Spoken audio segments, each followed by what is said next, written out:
جی ایک چٹکی ملا کے پانی کے ساتھ دودھ کے ساتھ لے لیجئے صبح شام.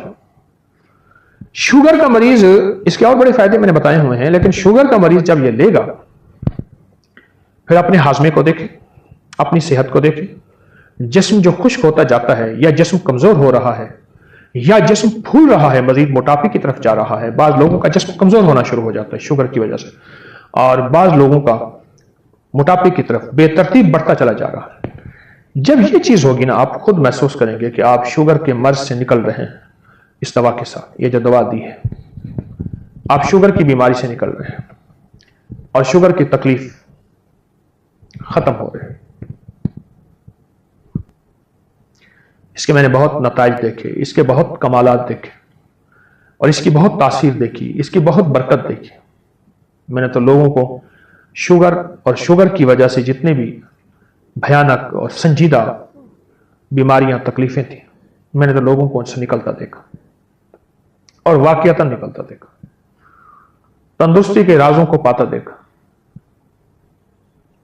اور حد سے زیادہ ہیں، آتے بھی ہیں. اما جنات کا دم بھی کرتی ہے. ہدیے کھانے وغیرہ بہت آتے تھے ان کے گھر. میں نے بھی اما کو دیکھا ہوا تھا، وہ میری نانی اما کی بہن بنی ہوئی تھی. ایک دوسرے کو ہدیہ دینے لینے کرنے. نانی اما کی طرف سے ہدیہ تھوڑے جاتے تھے، ادھر سے زیادہ جاتے تھے کہ نانی اما کی جیب سے جاتے تھے، ادھر سے ہدیہ آتے تھے تو اتنے ہوتے تھے کہ وہ تقسیم ہوتے تھے. تو کہ نانی اما، میری اما نے نا مار مور کے ہانپتی کانپتی اما آ گئی، کہہ رہا بس نکل گئے. اما کیا ہے؟ کہہ رہے نیا مکان بنایا، ان کو اچھا لگا، گزرے جا رہے تھے، اوپر جو سیڑھیوں کی بمٹی تھی وہاں جا کے انہوں نے اپنا ٹھکانہ لگا دیا. مٹی لینے پہ آنا پڑی، اپنا سامان لگا رہے تھے تو مجھے نظر آ گئے، نکال کے آئی ہوں. اچھا یہ ایک نہیں کئی واقعات ہیں. آپ کے گھر میں بہترین گھر بنا، بہترین گھر بنا، اور آپ کے گھر میں گندی کیچڑ کے 5-10 کتے، جو گرمیوں میں نا آپ نے دیکھا ہوگا نالیوں میں کتے بیٹھے ہوتے ہیں، بڑی ساری زبان نکال کے ہانپ رہے ہوتے ہیں. گندی نالی میں پانی گزر رہا ہوتا ہے تو ان کا جسم کچھ ٹھنڈا ہوتا ہے. وہ گندی نالی والا کتا جب اٹھ کے نا اپنے بدن کو چھاڑتا ہے تاکہ کیچڑ وغیرہ، آپ کے گھر میں کتوں کا ریوڑ گھسائے گندے تو گھر میں کیچڑ ہوگی یا عطر کی بارش ہوگی؟ بدبو، غلاظت، نجاست، خباثت، یہی کچھ ہوگا اور کیا ہوگا؟ جس گھر میں شیاطین آ جائیں اور شیاطین کا پورا قافلہ آ جائے اور فیملی آ جائے، جو کہ ہر بیت الخلاء میں ہوتی ہے، خبث اور خبائث، مذکر اور مؤنث، مائی اور جوان، ہر بیت الخلاء میں ہوتے ہیں.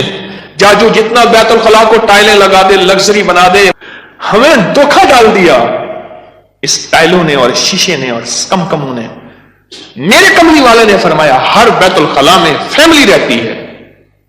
بھائی میاں بیوی ہوگی تو بچے ہوں گے نا، تو میں فیملی ایسے تو نہیں کہہ رہا. خبث اور تو سب سے پہلے تو جنات، شیاطین. دوسرا جو ہوتا ہے، جو روگ لگتا ہے، دوسرا جو روگ لگتا ہے وہ خص مزدوروں اور لیبر کا روگ لگتا ہے. اور سے سنیے گا، کتابوں میں لکھا ہے اپنے دھوئیں سے اپنے پڑوسی کو تکلیف نہ دو. اگر تم نے کوئی مسالہ دار چیزیں، سپائسی چیزیں، لذیذ چیزیں بنائی ہیں اور تمہارے پڑوسی کو یہ قدرت حاصل نہیں تو اس کو تکلیف نہ دو. پانی شوربے میں زیادہ ڈال دو، کچھ اس کو دے دو. اور کتابوں میں یہاں تک لکھا ہے کہ پھلوں کے چیزوں کے چھلکوں سے پڑوسی کو تکلیف نہ دو. اگر کوئی اچھی اعلیٰ چیزیں کھائی ہیں تو اپنے پڑوسی کے گھر سے دور رکھو، اس بیچارے کو تکلیف ہوگی کہ اللہ میری جیب میں بھی ہوتا میں بھی کھاتا. یہ جو غریب لیبر آتی ہے، لیبر تو غریب ہی ہوگی نا، مستری مزدور، ان کی نظر کھا جاتی ہے، ان کی نظر کھا جاتی. میں نے بکریاں رکھی، 8 بکریاں تو ذبح ہو گئی اور لیبر کھا گئی، 9ویں جو ہے آخر حرام ہو گئی. اور چھری کے نیچے بھی نہیں آئی. میں نے کہا نکالو یہاں سے بکریاں. 8 تو چھری کے نیچے آئی اور 9ویں جو ہے وہ خود حرام ہو گئی. اور تیسری اور آخری چیز، یہ میں آپ کو کہتے ہیں نا گھر راس نہیں آیا، یہ میرے پاس بہت واقعات آتے ہیں. اس کی نظر ہوتی ہے لیبر کی ہوتی ہے، اور بعض بندے ایسے ہوتے ہیں اب تو سائنس ایول آئی اور بیڈ آئی پہ جاؤ، میرا لفظ لکھو سوشل میڈیا پہ، نیٹ پہ، پتہ نہیں کہاں، فیس بک پہ، ایول آئی بیڈ آئی. اب تو پوری دنیا کی سائنس نظر بد پہ پاگل ہو چکی ہے. پہلے کہتے تھے یہ ان کی قصے کہانیاں ہیں. ارے میرے کملی والے نے فرمایا، اور سائنس اس کی ریسرچ کو کہے سچ نہیں ہے تو ہو کیسے سکتا ہے؟ ہو کیسے سکتا ہے؟ حضرت علی کرم اللہ وجہہ کے فرامین بہت زیادہ نظر بد پہ، حسنین کریمین کے فرمان بہت زیادہ، آل رسول اصحاب رسول کے فرمان بہت زیادہ، واقعات بہت زیادہ، تجربات بہت زیادہ. اور تیسری اور آخری چیز انہیں میں نے بتائی کہ بعض اوقات ہم اپنے رزق کے حلال سے کسی سے سامان لیتے ہیں اور اس کا رزق مشکوک ہوتا ہے، اس نے کاروبار مشکوک رزق سے کیا ہوا ہے، اس سے میٹیریل لے رہے. غور سے سمجھے گا، باریک نقطہ ہے. ہم نے اس سے جو میٹیریل دیا وہ رزق مشکوک ہے اس کا. اس کی دلیل میں دیتا ہوں آپ کو. میں ایک بات کہا کرتا ہوں، آپ نے شاید سنی ہوگی کہ اگر ہم محسوس کرتا ہوں، میں محسوس کرتا ہوں میرا رزق مشکوک ہے، تو اس مشکوک رزق سے کبھی روزے نہ رکھنا. میں آپ کو اکثر عرض کرتا ہوں کسی ایسے بندے سے جس کا رزق طیب طاہر حلال ہے اس سے ادھار لے لے. ٹھیک ہے؟ اس سے ادھار لے کر جس کا رزق طیب طاہر حلال ہے اس سے روزے رکھ اور اپنے پیسوں میں سے وہ ادھار چکا دے. رزق کا اثر ہوتا ہے. ایک بزرگ کہتے ہیں میں نے دعوت کھائی 1 مہینے تک میرے جی میں آیا کہ میں کوئی گناہ بدکاری کروں، صرف ایک دعوت کھائی تھی. واقعات یہ 3 عوامل ہیں، 3 فیکٹرز ہیں بڑے، جو گھر کے اندر کہتے ہیں کہ گھر راس نہیں آیا. اس کا حل کرنا ہے صدقات، خیرات، اعمال، تسبیحات اور ذکر کے ذریعے. اس کا حل کرنا ہے صدقات، خیرات، اعمال، ذکر اور تسبیحات. اس کا حل کرنا ہے. اب یہ سنتے جائیے، غور سے سنیے گا، توجہ سے.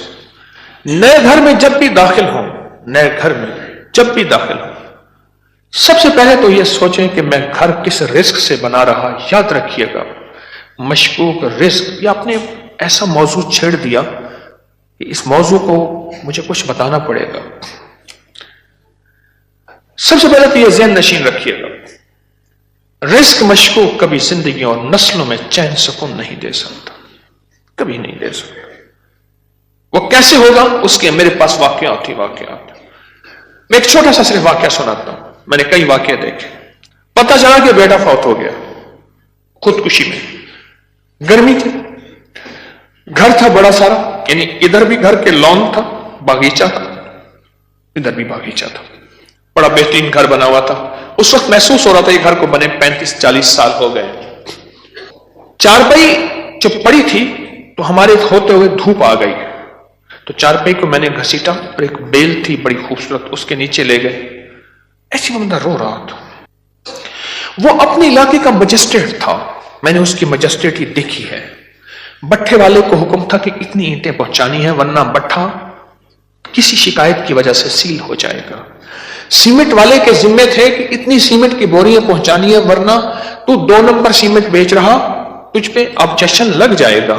ریت والے، اینٹ والے، ہر میٹیریل والے کے ذمے تھا کہ تو نے پہنچانا ہے. بہترین مکان بنا. اس گھر میں رہا اور کبھی سکھ کا سانس نہ لے سکا. بیوی مر گئی، بیٹا اڑ گیا کہ میں نے ماں کو گھر میں دفن کرنا ہے. جو گھر کے پچھلی طرف کا باغیچہ تھا وہاں ماں کی قبر تھی، اور خودکشی مر کے کہنے لگا مجھے ماں کے قدموں میں دفن کرنا ہے. 2 قبریں گھر میں بنی ہوئی تھی. بیٹھا ہوا تھا، ریٹائر، مر گیا، اور پھر اس کا کوئی وارث نہیں تھا. وہاں پتہ چلا اس شہر میں کہ ہمارے مرشد آئے ہیں. کچھ لوگوں کو بھاگ آئے. ایک بابا آیا ریٹائر. تو میں نے کہا بابا جی، مرشد بس میرے گھر چلیں. دعا کر دیں، کھانا کھا لیں۔ میں نے کہا کس لیے؟ میری دعائیں ہوں گی؟ میں نے کہا ایک چیز پہ دعا دوں گا کہ اس بابے کی آپ نے خدمت کرنی ہے، تو خود بھی بابا ہے، اس کی خدمت کرنی ہے، اور اس بابے کی موت تک وہ بزرگ بابا، وہ بھی زندہ ہے، اس کی خدمت کرتا رہا اور وہ دعائیں دیتا رہا۔ میرے اپنے چھوڑ گئے کہ حکیم صاحب تو آیا اور کسی کو خدمت پہ چھوڑ گیا کہ میری چارپائی دھوپ پہ پڑی ہوتی تھی، میرے اندر سکتی ختم ہو گئی۔ ایک بڑھاپے نے مارا، دوسرا غموں نے مارا۔ بڑا لمبا واقعہ ہے۔ سب سے پہلے رزق حلال نسلوں کے لیے راحت ہے، اور دوسری چیز ہمارے ایک جاننے والے ہیں، ان کی زندگی میں مسائل ہی مسائل ہیں، مشکلات ہیں، غم ہی غم ہیں۔ اس غم کو وجہ الیکٹریشین آیا، تھوڑا سا کام کیا، اس کا ہاں تجھے پیسے دوں گا، بجلی والے کا، پلمبری والے کا، مرمت والے کا، کوئی کام ہے، دھوبی کا، فلاں کا فلاں، اس نے کہا پیسے دوں گا، اور اگر اس نے پیسوں کا اصرار کیا تو اس کو دھمکایا، ڈرایا، چھوٹے چھوٹے لوگوں کے پیسے کھاتا گیا، نسلوں میں غربت، تنگ دستی نے گھیر لیا۔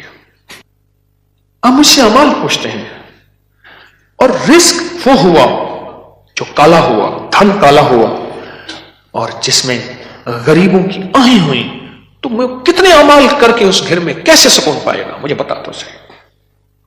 اس کی مثال پتہ کیا ہے؟ خنزیر کو بڑے خوش و خضوع سے لٹا کے کہتا ہے بسم اللہ اللہ اکبر، تو خنزیر حلال ہو جائے گا۔ کتے کو لٹا کے تو کہیں بسم اللہ اللہ اکبر، چھری بھی تیز ہو، قبلہ رخ بھی ہو، باوضو بھی ہو، اور تکبیر بھی پوری پڑھ، تو کتا حلال ہو جائے گا؟ خنزیر حلال ہو جائے گا؟ نہیں ہوگا۔ کوئی بات نہیں، گھر چھوٹا ہے، کوئی حرج نہیں۔ ان چیزوں کے خیال کر کے اب عمل بتا رہا ہوں۔ گھر میں 81 دفعہ سورت یاسین، جب نئے گھر میں داخل ہوں 81 دفعہ سورت یاسین مل کے بیٹھ کے خود پڑھیں، کرائے کے بندے جمع نہ کریں۔ 81 دفعہ سورت یاسین، اول آخر 7 بار درود پاک، ہر دفعہ بسم اللہ الرحمن الرحیم مل کے پڑھ لیں۔ ایک دوسرا، ہر کونے میں 11 دفعہ آیت الکرسی مل کے پڑھ لیں۔ کوئی اس کونے میں گھر کا بندہ پڑھ لے، کوئی اس کونے میں، گھر کے چاروں کونے میں 11 دفعہ آیت الکرسی، اور ایک دفعہ گھر کے درمیان میں 11 دفعہ آیت الکرسی 2، اور گھر کے چاروں کونوں میں